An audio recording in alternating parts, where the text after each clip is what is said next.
He happens to be a gentleman, Ralph, and that seems to be something that you have forgotten all about. He treats us like women. That's something you've forgotten too, Ralph. You seem to have forgotten that I am a woman. How could I? You're always yapping. The Honeymooners reshaped sitcoms with its unfiltered working-class humor.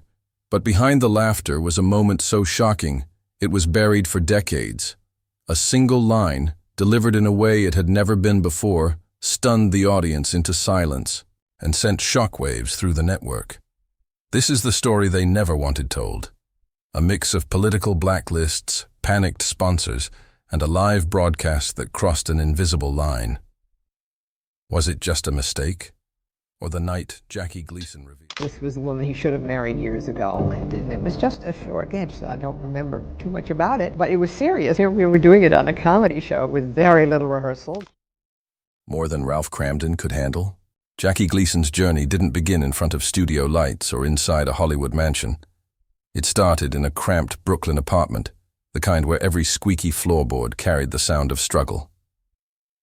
Born in 1916, Gleason grew up in an Irish-American neighborhood that was as rough as the streets he walked.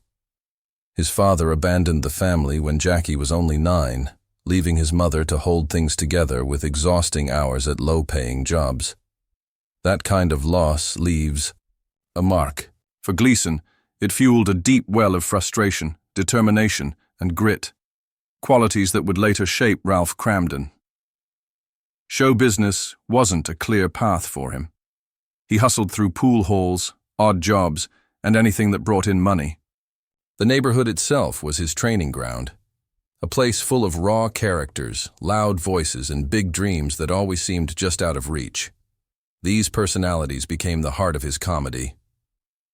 When Gleason roared as Ralph Cramden, it wasn't just acting. It was Brooklyn brought to life on television. Gleason's first real break wasn't in a sitcom, but on the variety stage. His natural timing and charisma captivated audiences. By the early 1950s, he landed his own show on the Dumont Network, Cavalcade of Stars.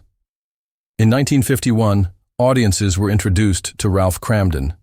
This early version of Ralph wasn't the softened character we remember today. He was brash, impatient, and always scheming.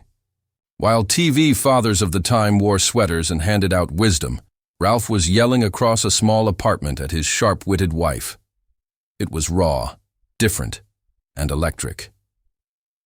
At a time when television painted a rosy picture of suburban life, the Honeymooners sketches spoke with grit.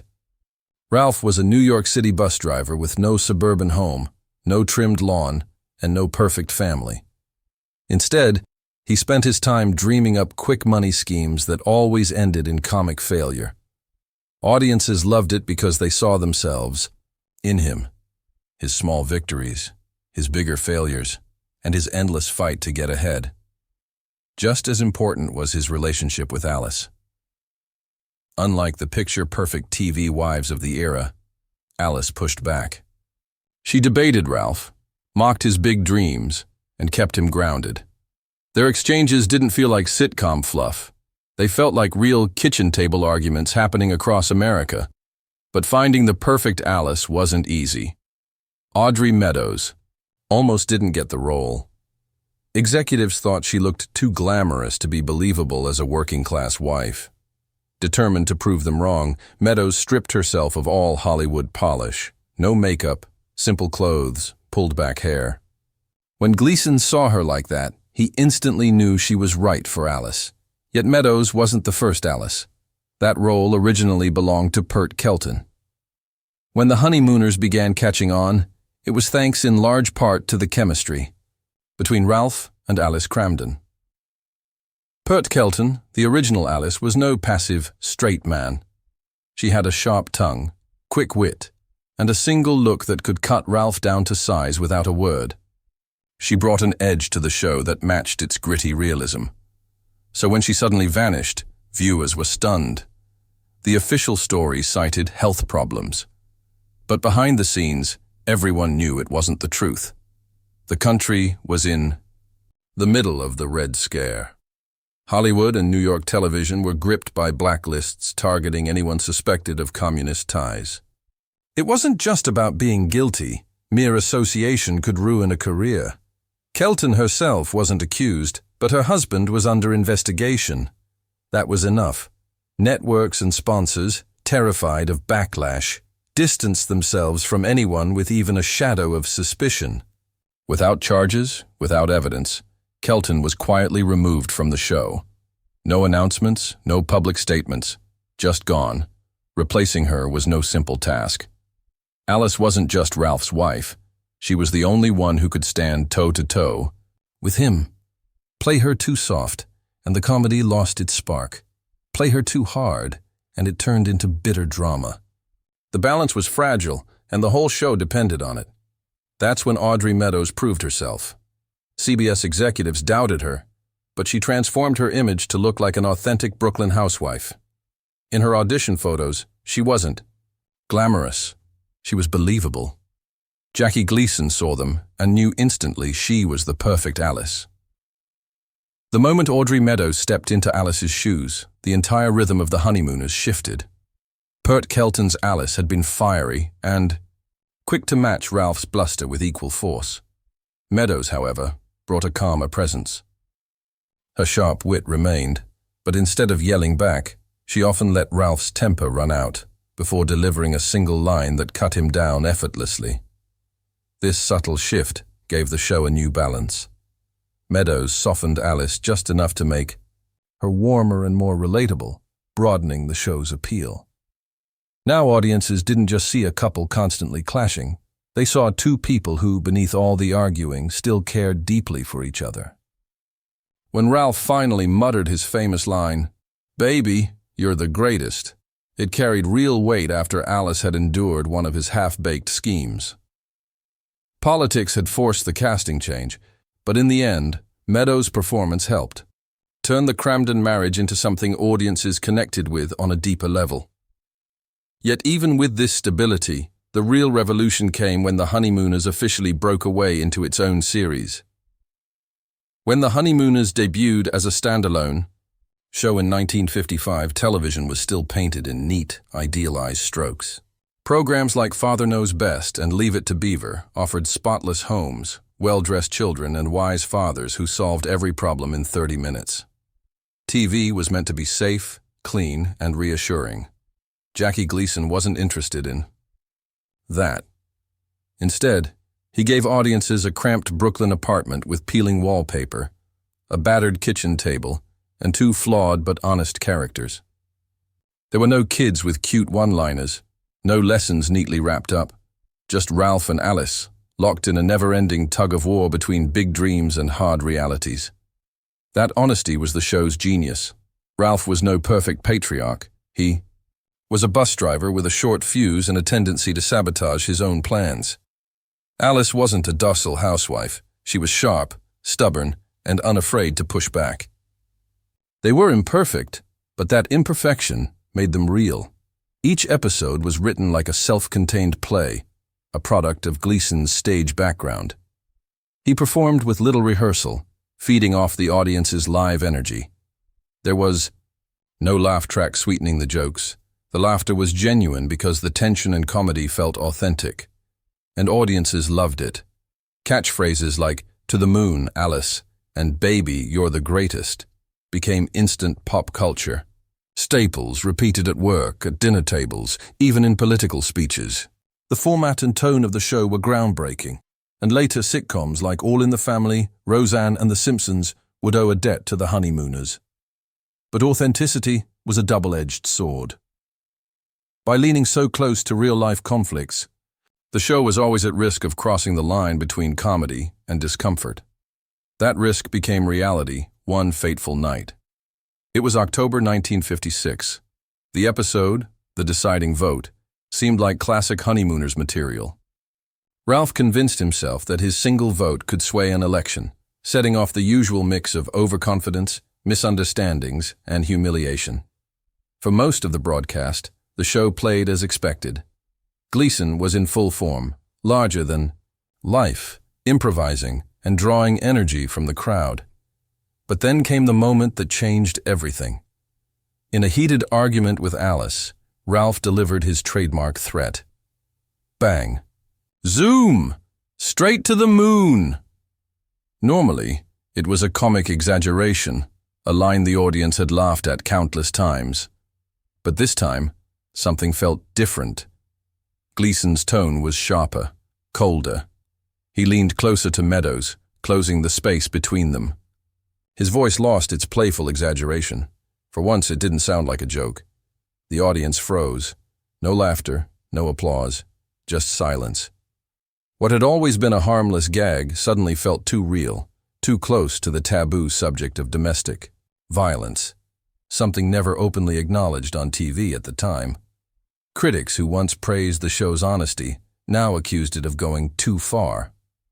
Letters poured into CBS, not with praise, but concern. Behind the scenes, pressure was mounting. Ratings were slipping slightly. Sponsors were already complaining about the show's rough tone. Live broadcasts were risky, and Gleason's unpredictable energy made executives nervous. That one line, once playful, now felt like a threat. The spell had broken. Audrey Meadows herself had reportedly expressed unease about those moments, sensing how easily they could turn the wrong way in front of an audience. On this night, she was proven right. The fallout came quickly and quietly. Sponsors threatened to pull out unless the show was toned down. Executives held closed-door meetings, weighing the risks of keeping the series alive. And then, just like that, The Honeymooners was gone. No farewell episode, no official explanation, just silence. 1 week, it was on the air. The next, it wasn't. For Jackie Gleason, the cancellation wasn't just another career setback. Ralph Cramden wasn't a role he played. He was a part of Gleason himself, shaped by his Brooklyn upbringing, his struggles, and his stage instincts. Losing the show felt deeply personal. Friends would later say he took it as though someone had dismissed his life's work. Publicly, CBS never mentioned the sponsor threats, the uncomfortable silence that night, or the boardroom debates. But the signs had been there: slipping ratings, restless advertisers, and the danger of one unscripted moment on live television. And with that, one of television's most revolutionary sitcoms ended. Not with applause, but with a silence that still echoes. Producing a live half-hour comedy every week was nothing short of brutal. No retakes, no safety nets, and no chance to rest. That was the reality of live television. Gleason pushed his cast hard, drilling through 2 or 3 rehearsals each week in pursuit of perfection. And every Friday night, 60 million people tuned in, ready to watch brilliance unfold or witness mistakes in real time. For Gleason, the adrenaline was intoxicating, but the lifestyle it demanded wore him down.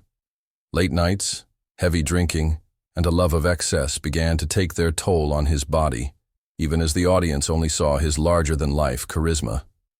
Despite the pressure, Gleason wasn't ready to retire Ralph and Alice. In an unusual move for the era, he quietly bought back the rights to The Honeymooners from CBS. It was a savvy decision, giving him full control over the characters and their future. Over the next 2 decades, Gleason resurrected Ralph, Alice, and Norton in variety show sketches. The laughter still came, but the raw urgency of the original 39 episodes could never quite be recaptured. For Audrey Meadows, the end of The Honeymooners marked a new beginning. She left sitcoms behind and turned to business, becoming one of the first women to serve on the board of a major financial institution. Her sharp mind and determination proved she was just as formidable off-screen as she was on it. Art Carney also thrived after the show. Though forever linked to the bumbling, lovable Norton, he broke free of the role, moving into film and even winning an Academy Award in 1974 for Harry and Tonto. While he stayed in touch with Gleason, their careers rarely crossed paths again, but Gleason couldn't let go. By the mid-1960s, he attempted a revival, this time filmed in Miami as part of the Jackie Gleason Show. The move promised creative freedom, tax breaks, and full control, free from network meddling. Yet the Miami Honeymooners was a very different beast. Episodes stretched into an hour or more, losing the tight, punchy pace of the originals. The gritty Brooklyn apartment was replaced with brighter, cleaner sets. The working-class grit that gave the show its soul was gone. The cast reunited, but the spark had dimmed. Gleason was older and heavier, his explosive outbursts replaced by a slower, calmer delivery. Carney still had Norton's charm, and Meadows remained steady, but their rhythm felt looser. At times, flashes of brilliance broke through, a perfectly timed exchange, a nostalgic callback. But more often, the longer format dulled the punchlines, dragging moments that once soared. Without the thrill of a live audience, the revival lacked the crackling energy that had once defined it. By the time the Miami revival faded, the Honeymooners could have been relegated to television history. Just 39 original episodes, one failed comeback. It didn't seem like the makings of a classic, but syndication changed everything. Local stations began airing reruns, and a new generation discovered Ralph, Alice, and Norton. Free from ratings pressure, the show grew on its own terms. What once seemed too raw or risky in the 1950s now felt authentic compared to the polished sitcoms of the 60s and 70s. The infamous "bang zoom" line, once criticized as uncomfortable, became a nostalgic catchphrase, repeated in cartoons, commercials, and even political speeches. Time had softened the controversy, turning it into pop culture shorthand. Critics eventually hailed The Honeymooners as a groundbreaking work, the blueprint for future character-driven sitcoms. Ralph's endless ambition, Alice's resilience, Norton's goofy loyalty, echoes of these characters appeared later in All in the Family, Roseanne, The Simpsons, and even in the animated lives of Fred and Wilma Flintstone. The show's strength was its honesty. No suburban fantasy, no tidy resolutions, just a couple in a cramped apartment, facing real problems with humor, frustration, and love. That realism, shocking in the 1950s, became the gold standard for sitcoms that followed. By the 1980s, retrospectives and anniversaries cemented the show's place as one of the most important comedies in television history. What once seemed like a career-ending controversy had become little more than a footnote in the story of a cultural landmark. The infamous scene that helped end The Honeymooners wasn't just a stumble, it was a turning point for American television. The show may have been short-lived, but its impact reshaped sitcoms for decades to come. If you enjoyed uncovering the truth behind this iconic series, make sure to like, share, and subscribe. And check out the next video for more stories Hollywood tried to keep hidden.